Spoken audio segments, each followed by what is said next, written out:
It is December this week. Can you believe it? Less cheer this Christmas, though, for many across the country as the cost of living crisis squeezes household budgets. But one initiative is hoping to bring some joy. A fundraiser has been launched to encourage football fans to rehome pre-loved football shirts to cash-strapped families this Christmas. Let's talk about it in more detail. Mark Watson, who supported his brother Paul in organising the Kitmas fundraiser, is with us. Hiya. Hi, Kay. Nice to see you. Tell me about it. Well, Kitmas is an initiative to... my brother came up with this idea, my brother and sister-in-law. He was going to be with us, but he's poorly. He is poorly, unfortunately. Then he was going to Zoom in, but we've all had enough of that sort of thing. So it's just me, yes. Well, I hope he's watching. Morning. He better be watching. Tell me about the scheme. Yes, it was his idea. Basically, both of us are, lifelong football fans, and we're both increasingly conscious of how expensive it is to take kids to football and to buy them the gear and all of it. So 2 years ago, he launched this campaign to collect up people's unwanted old football shirts and distribute them to families that can't afford to get Christmas presents for their kids. It started as a small...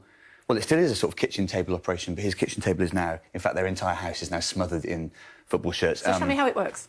Basically, you can either donate your kids' old shirts that don't need any more, or just donate money, which we then use to buy football shirts for kids. And the idea is families that wouldn't otherwise be able to get a Christmas present for their kids can use those. And we've got... we're aiming to get 5,000 shirts into people's hands.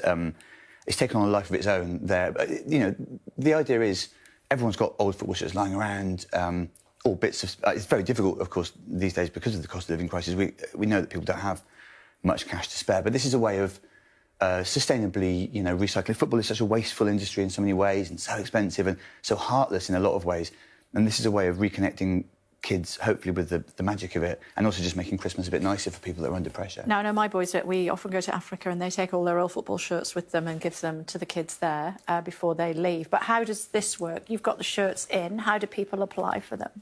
Yes, the way it works is that, as I say, my brother and sister-in-law are swamped with football shirts. Yeah. They arrive at their house and then they send them out to various community groups or to individuals. There are lots of ways the shirts can be distributed.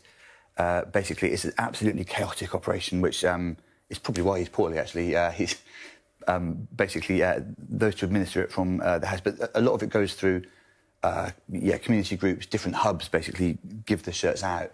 All the information is online, obviously, but the idea is everyone that applies ends up with, some sort of a shirt. They only try to deal with shirts in good condition, and they're buying good ones. And constantly. Are they always appropriate when they come, or does your sister-in-law and your brother launder them and wrap them, and what happens? They make them nice, yeah, and they're also trying to buy new ones.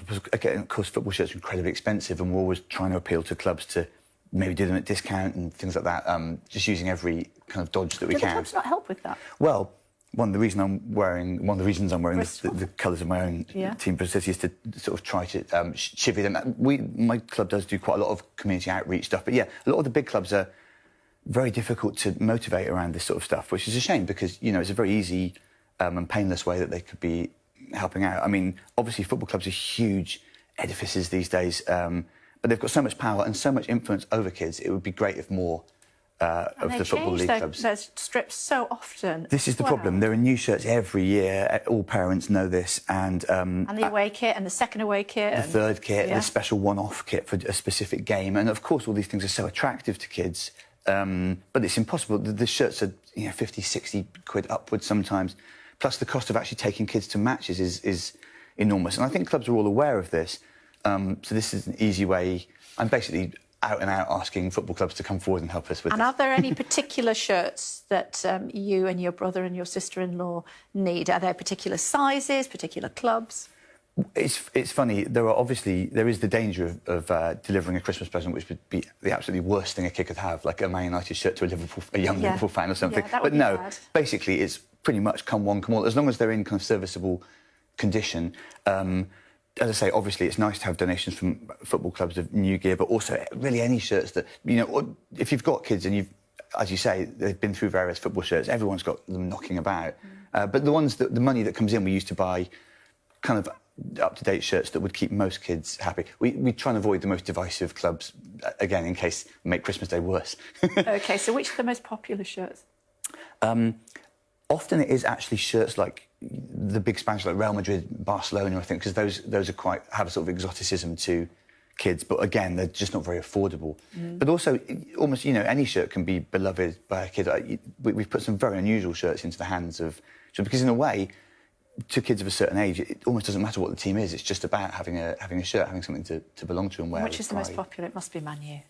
To be honest, it probably is, but it's hard for me to say that out loud. You're hoping it's going to be Bristol after this? I'm hoping that a year on from now, Bristol City is sort of the main club in the country as a result of this initiative. Although that comes with its own problems, actually. Yeah, we don't want to get so big that we're priced out of it. How many shirts have you managed to pass on so far? Well, the target amount to raise is £10,000, but the number of shirts is changing day by day. The target is 5,000, and we're somewhere up in It's not the first year you've done it, is it? No, this is the third consecutive year, and it's gone from 1 to 2 to approaching 5. And also, people can do their own little initiatives. There's a parallel one going on in Canada. Again, if you look on the crowdfunder, you can see there are ways you can sort of set up your own localised ones to ease the burden on Paul and Lizzie. So, yeah, we're hoping to sort of set up lots of kind of splinter movements along the same lines and just get as many people redistributing shirts as possible. Yeah, well, we wish Paul better, and hopefully next time you come in, he'll be able to come with you. He'll feel better once the appeal starts perking up even further, I'm sure. So, yeah. It's good to talk to you. Thank you. Thanks for having us. Thanks a lot. Really appreciate it. Coming up after the break,